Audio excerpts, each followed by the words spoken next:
Admiral Zexathara of the Dominion Fleet had read every military treatise published in the last 3 centuries. Her tactical library contained wisdom from the greatest minds across 17 different species, each contributing their unique perspective on warfare. The Catherian emphasis on overwhelming force, the Vorthan mastery of psychological manipulation, the crystalline Nixari, and their perfect logistical calculations. But there was one chapter that appeared in every single manual, regardless of which species authored it. Chapter 7. Humans, Special Considerations and Emergency Protocols. She had always assumed it was academic paranoia. After all, humans had only joined the Galactic Council 43 years ago. They were a young species, barely past their atomic age when first contact occurred. What could possibly warrant an entire chapter dedicated to their military capabilities? Now, as her flagship's view screen displayed the tactical readout of the human fleet approaching the contested system of Zarion Prime, she was about to find out. "Ma'am?" Her tactical officer's voice trembled through his translator. "The human fleet. They're not following any recognizable formation." Zexathara's 4 eyes focused on the display. The humans had brought 12 ships against her 47. By every military doctrine she knew, they should have maintained a defensive formation, perhaps attempted a fighting retreat to minimize losses. Instead, their vessels were scattered, almost randomly positioned. "Perhaps they're surrendering," suggested Commander Veltar, her second-in-command. "No surrender beacon," the communications officer reported. "In fact, ma'am, they're broadcasting something on all frequencies. Put it through." The bridge filled with a distinctly human sound, music, driving, rhythmic, with what their databases identified as electric guitars and percussion. Over the music, a human voice spoke with casual confidence that sent an involuntary chill through Zexathara's carapace. "Dominion Fleet, this is Admiral Sarah Chen of the Terran Defense Force. Beautiful day for a space battle, isn't it? Hope you brought your A-game." Veltar clicked his mandibles nervously. "Ma'am, should we demand their surrender?" Zexathara was already pulling up Chapter 7 on her command terminal. She had skimmed it before, but now she read with growing unease. Human military doctrine defies conventional strategic analysis. Where most species seek to minimize casualties and resource expenditure, humans appear to view both as acceptable costs for achieving objectives. This fundamental difference in risk assessment makes their tactical responses highly unpredictable. "Admiral Chen," Zexathara broadcast, "you are outnumbered nearly 4-1. Withdraw your ships and we will discuss terms." The response came back immediately, punctuated by what sounded suspiciously like laughter. 4-1? "Oh, Admiral, you clearly haven't read your manual lately. Let me give you a refresher course." The human ships suddenly burst into motion.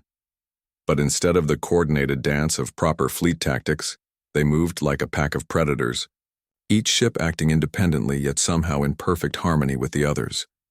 The lead vessel, barely a third the size of Zexathara's flagship, accelerated directly toward the Dominion battle line. "Impossible," Veltar whispered.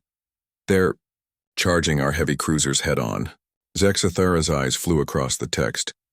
"Humans exhibit a psychological phenomenon their military calls calculated recklessness. They will routinely choose tactics that appear suicidal to other species, but rely on superior reflexes, improvisation, and an apparent immunity to fear."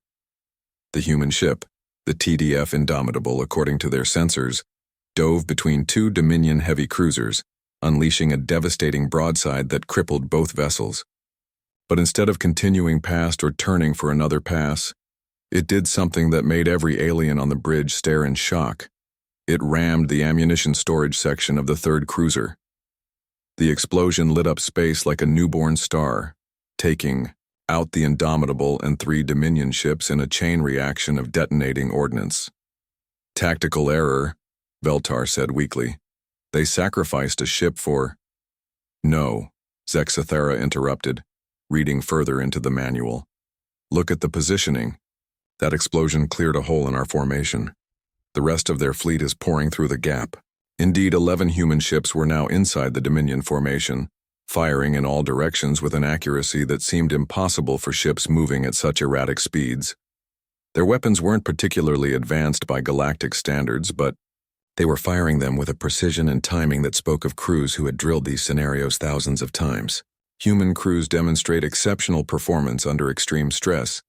Where other species show degraded efficiency as casualties mount, human effectiveness often increases. This phenomenon, termed combat high in their literature, appears to be a species-wide trait. Admiral, the tactical officer's voice cracked. The humans. They're using our destroyed ships as cover. They're hiding behind the debris and... Another section of text caught Zexathara's attention. Humans excel at improvisation and adapting available resources for unintended purposes. Standard tactical simulations cannot account for their tendency to weaponize environmental factors.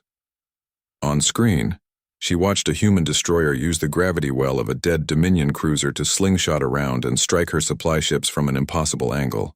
Another human vessel was literally pushing wreckage into the path of incoming missiles, creating an improvised shield. "Ma'am," communications reported, voice tight with stress. "Admiral Chen is hailing us again." "Chen to Dominion Fleet. You've lost 18 ships, we've lost 1. I'm going to give you 30 seconds to surrender before we really get creative." Zexathara looked at her remaining 29 ships, then at the 10 human vessels that were somehow controlling the entire battlefield despite being outnumbered 3-1. She flipped to the final paragraph of Chapter 7. In conclusion, humans should never be engaged unless victory can be guaranteed through overwhelming numerical superiority, minimum 10-1 odds. Even then, expect significant casualties. When possible, diplomatic solutions are strongly recommended.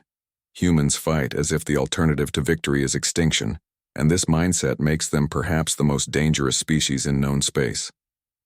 "All ships," she commanded, her voice heavy with the weight of wisdom gained too late. "Stand down and prepare to surrender." As her fleet powered down their weapons, Zexathara made a mental note to recommend that Chapter 7 be moved to Chapter C1 in the next edition of the manual. Some lessons, she reflected, were too important to leave until the middle of the book. On her screen, Admiral Chen's voice came through one final time, warm with what might have been sympathy. "Good choice, Admiral. Wars are expensive enough without making them stupid, too."